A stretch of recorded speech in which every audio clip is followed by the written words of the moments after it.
বেশ অনেক দিন হয়ে গেল কোনো মুভি দেখতে যাওয়া হয়নি। আগে আমরা প্রায়ই দুজনে মুভি দেখতে চলে যেতাম, কিন্তু রিসেন্টলি যা যা মুভিজ বেরিয়েছে সেগুলো একটু দেখতে ইন্টারেস্ট হচ্ছিল না, ওই জন্য আর যাইনি। তা রিসেন্টলি বেরিয়েছে একেন বাবু, বেনারসে বিভীষিকা। আর একেন বাবু আমার ভীষণই প্রিয় একটা ক্যারেক্টার। আমি সবকটা সিরিজ দেখেছি এখন অবধি, কোনোটা বাদ দিইনি। তাই জন্য মাকে নিয়ে, আন্টিকে নিয়ে, সবাইকে নিয়ে চলে গেছি হাওড়া ময়দান SBF-এ দেখতে। আর আমরা প্রথমে উঠে ওয়েট করছিলাম যে কখন আমার বর আর দাদা আসবে, তাহলে একসাথে ঢুকবো।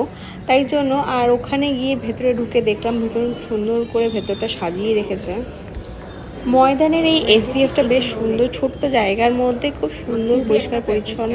আর প্রচুর ভিড় ছিল গিয়ে যেটা দেখলাম। আর ম্যাক্সিমাম ভিড় কিন্তু একেনবাবু দেখতেই গেছে।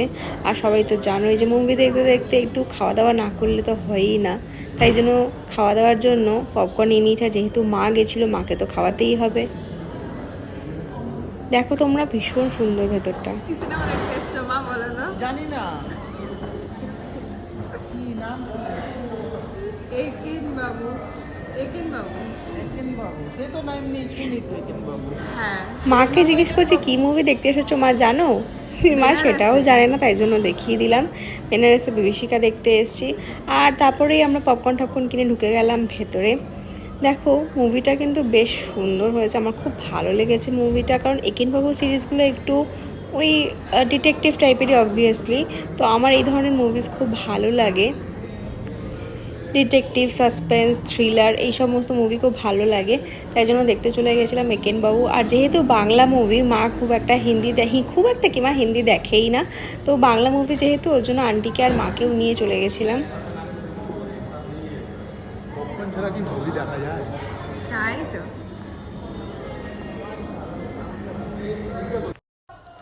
সো গেট সেট গো, আমরা রেডি একদম, সবাই মিলে চলে যাচ্ছি ভেতরে মুভি দেখার জন্য। আমি তো ভীষণ এক্সাইটেড এইবার কি হবে, একেনবাবু কি করবে, কি গল্প আছে সেটা জানার জন্য।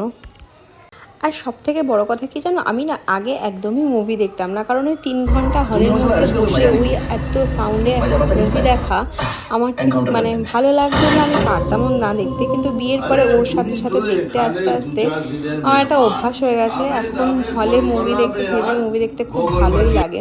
আর সব থেকে বড় কথা, আমি জানো তো ওই বেশিক্ষণ পা ঝুলিয়ে বসে থাকতে পারি না, আমার বেশ আনকমফোর্টেবল লাগে। যার জন্য আমি রেস্টুরেন্টে খেতেই যাই বা গাড়িতে করে ঘুরতেই যাই বা মুভি দেখতে যাই, যেখানেই যাই আমি না পাটা গুটিয়ে আসন করে বসে যাই সিটের ওপরে। আর সেটা আমার বর একদম পছন্দ করে না, সেটা নিয়ে যে আমাকে কত কথা শোনায় কি আর বলবো। তোমরাই বলো, কিছু একটা দেখতে গেছি বা যেটা আনন্দ করতে গেছি, এটা কমফোর্টেবলি না করলে কি হয়? তো আমি ভাই যেখানেই যাই আমি একটু কমফোর্টেবল হয়ে পাটা উঠিয়ে বসে যাই, আমার ভীষণ ভালো লাগে, বেশ আরাম করে দেখতে থাকি।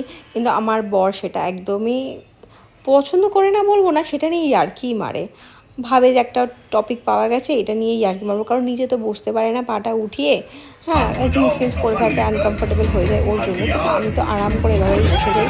তো যাই হোক, দেখতেই পাচ্ছ হলের মধ্যে বেশ ভালোই কিন্তু ভিড় আছে, মোটামুটি যেটা থাকে নর্মাল তার থেকে বেশিই আছে। আর মুভিটা আমাকে তো দারুণ